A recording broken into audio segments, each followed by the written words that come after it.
हैं रोड में देखो, तीन हैं दोस्तों। तीन सुरक्षा रहना, ध्यान देना अपना, बाइक वाले खास कर। नहीं बिल्कुल अच्छा भगो भगे ना भगो स्थान होता भगा इनको तो ला कथन से मार्क्स में से बाबा कथन बात है मार्क्स में कर यार जबरदस्त। नमस्कार, जय हिंद, वंदे मातरम। एक सैनिक के होने के नाते, पूर्व सैनिक होने के नाते देश प्रेम सर्वोपरि है। देश प्रेम से मतलब मेरी माटी, मेरा देश, मेरा क्षेत्र, मेरा उत्तराखंड। जैसा कि मैं उत्तराखंड का हूँ, पहाड़ों का रहने वाला हूँ। इन दिनों देहरादून रहता हूँ, अलग बात है, लेकिन चमोली देवाल क्षेत्र का मैं रहने वाला हूँ। जिस प्रकार से पहाड़ों में पिछले कुछ दशकों से बंदरों का आक्रमण, सुअरों का आक्रमण, पहाड़ त्रस्त हैं। क्या आप बताइए, क्या पहले बंदरों का नेचर ऐसा ही था? दूर दराज जंगलों में रहते थे, दूर दराज खेती में आते थे, भगाने पर भाग भी जाते थे। अब लगातार घरों में अटैक कर रहे हैं, जैसे कि हरिद्वार या देहरादून के अन्य शहरों या देश के अन्य शहरों में करते हैं। क्या यही यहाँ के बंदर वहां छोड़े गए हैं और इस प्रकार से उनके स्वभाव में बदली हुई है? पहली बात। इसी प्रकार से सूअर पुराने जमाने में बड़े बीहड़ इलाकों में, यानी कि डेंस फॉरेस्ट्स में, नाले वाली जगह, पानी वाली जगह, ऊंचाई वाली जगह, जिसको हम बुग्याल और उसके आसपास का क्षेत्र कहते हैं, वहां एक ब्राह्मण नस्ल का सूअर होता था जो साइज में काफी बड़ा होता था। जो ये भाबरी बोर नस्ल के सूअर हैं, थोड़ा छोटे और इस प्रकार से उनके दांत घूमे हुए, तो इसकी नस्ल में भी मुझे थोड़ा डिफरेंस लग रहा है। क्या ये भी प्लेन से छोड़े गए हैं, पहाड़ों में, पार्कों से, चिड़ियाघरों से? इसी में आगे आते हैं भालुओं का आक्रमण। जैसा कि ठीक आपने वीडियोज में इसे शुरुआत में देखा भी है, सड़कों पर स्ट्रीट डॉग की तरह, कुत्तों की तरह भालू दौड़ते हुए आपको नजर आएंगे। किसी के घरों की खिड़कियां खोलते हुए नजर आएंगे, नुकसान करते नजर आएंगे, लोगों पर लगातार हमले। पहाड़ में हर रोज भालुओं के हमले आप देख रहे हो।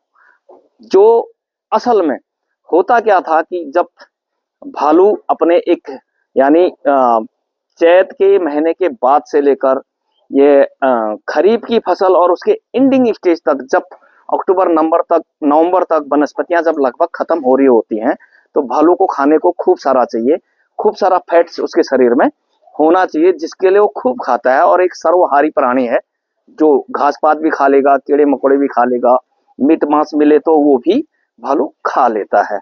यानी कि भालू सर्वाहारी प्राणी तो है ही, लेकिन उसे सर्दियों में जब भोजन की किल्लत होती है, तब जितना उसे भोजन ढूंढने में ऊर्जा लग रही है एक भालू को, उससे कम उसे भोजन मिलेगा। इसलिए वो हाइबरनेशन पीरियड, यानी कि शीत निद्रा में, कंदराओं में, गुफाओं में, लगभग पूस का महीना कहिए या दिसंबर के स्टार्टिंग में कहिए, भालू अक्सर मिलते नहीं थे, सो जाते थे। और मिड मार्च, यानी कि चैत महीने के आधे के बाद भालू अपनी गुफाओं से बाहर आता था और भोजन की तलाश में जाता था। ये उसके नेचर में शामिल था। इस प्रकार स्ट्रीट डॉग की तरह से गलियों में, सड़कों पे, बस्तियों में दौड़ते हुए आपने कभी नहीं देखा होगा। तो ये बदलता पर्यावरण के कारण है क्या? उत्तराखंड का, हिमालय का इकोलॉजिकल बैलेंस चरमरा रहा है? अगर ऐसा ही है तो पहाड़ी राज्य और भी हैं, वहां ये स्थिति क्यों नहीं है? ये एक सोचनीय विषय है।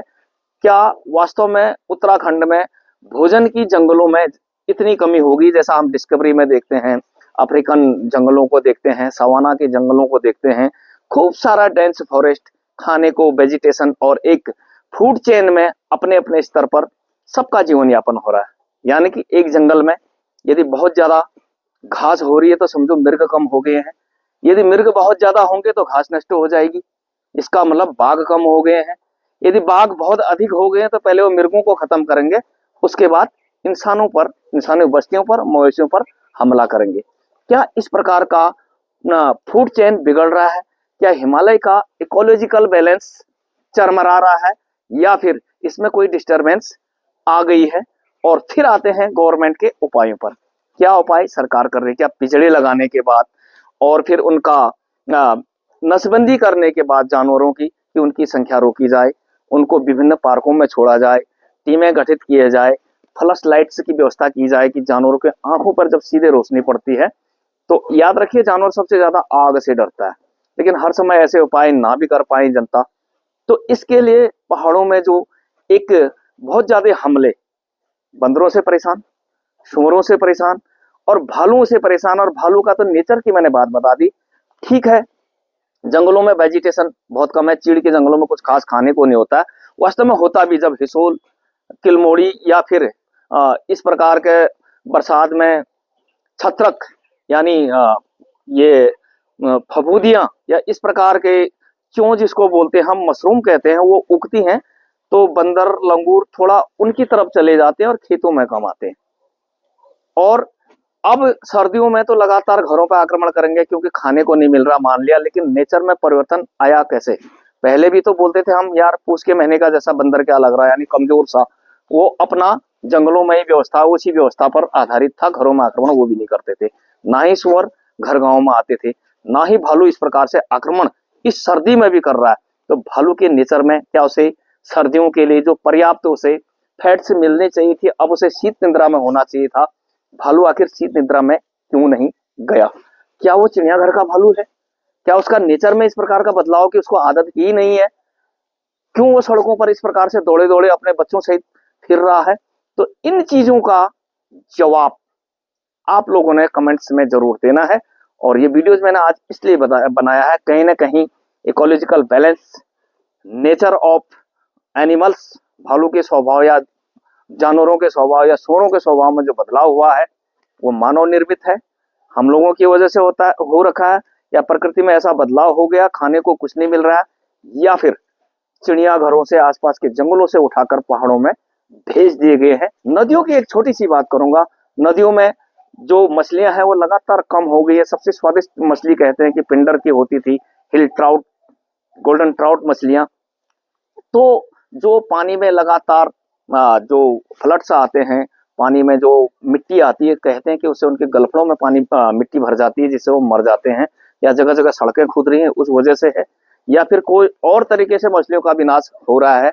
नदियों की तरफ ध्यान देने की जरूरत है और जंगलों की तरफ भी ध्यान देने की जरूरत है।